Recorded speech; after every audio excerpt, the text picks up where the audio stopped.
Hey there, action fan, it's Avatar Review time. Today I'm looking at Legend of Korra Season 4, Episode 8, Beyond the Wilds. The episode begins with a tour group to the spirit wilds of Republic City being kidnapped by evil vines. But Jedi Master Jinora notices a disturbance in the Force. It's like a couple of annoying voices cried out in horror, and then suddenly, finally shut up. So that means that Korra, Jinora, and Opal take a girls' day out to the spirit wilds to look for missing tourists or small piles of bones. Then Korra learns through the grapevine, spirit vine, that Kuvira's in the swamp and up to no good. But at a meeting of world leaders, Korra just can't convince Fire Lord Neville Chamberlain that Kuvira having a death ray is a bad thing. Not even with the help of Bolin and Varric.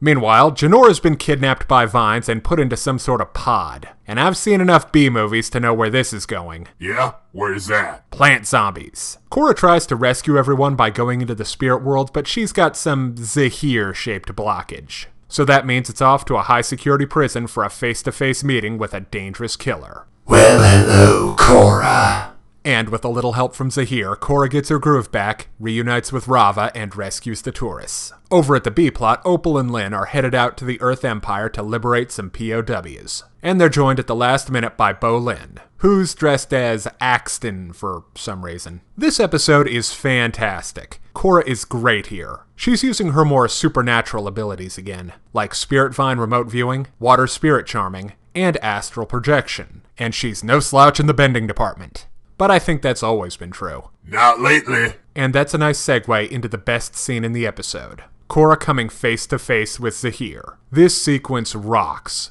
Zahir is in Airbender philosopher mode, but he's still got that edge. Along with a sharp insight into Korra's psychology and her situation. And he knows that she wouldn't be there if she had any other options. This sequence is a nice callback to the Guru from Last Airbender, but a lot more dynamic, as the wise mentor is an unrepentant killer. Oh, and the Z-Man points out that Korra has the mojo to crush Kuvira like a bug. One of the weak points of the episode is the rationale behind what exactly is happening in the spirit wilds. Are the vines just defending themselves? Or do they have some other reason for grabbing poor yokels and doing the creepy pod thing? The RCPD should check the hostages for chest bursters. Another irritating but completely understandable feature of the episode is the bit with the world leaders. I mean, I guess I get why the Airbenders don't want to be part of an all-out assault on the Earth Empire's Death Star. Yeah, because the whole non-aggression thing really worked out with the Fire Nation. Speaking of, Fire Lord Azumi really sucks. There are a dozen ways she could have phrased her unwillingness to attack Kuvira, but she basically says she's not going to do anything unless the situation is absolutely desperate. It's sad when an unelected dictator starts acting like a middling bureaucrat. Oh, and where are the water guys? I mean, they're usually down for a fight. Comedy-wise, this episode is fairly weak. The only really funny stuff happens right at the beginning. And it involves that one loser airbender that was hanging out in his mom's basement last season, and he's not really that funny. Varric is the man as always, but he's only got one short scene with Asami. Finally, Opal doesn't come off too good in this episode, and it's all because of one scene at the end. See, she's mad at Bolin even though he was totally Kuvira's mushroom. Kept in the dark and fed on bull.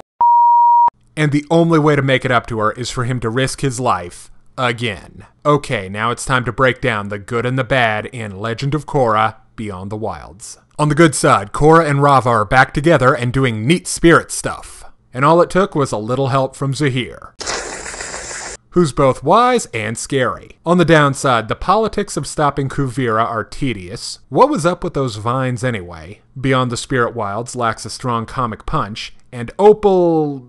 just don't piss off Opal. But it's still a great episode, so I give Legend of Korra Beyond the Wilds a 4 out of 5. If you're interested in more reviews of anime, movies, TV shows, comic books, or video games, check out my channel on YouTube at StupidPrivate913. Or find my Facebook and DeviantArt pages for video updates and more. Thank you for watching. Hey kids, today's show is brought to you by the letter 4 and the number potato! I'm a stupid private.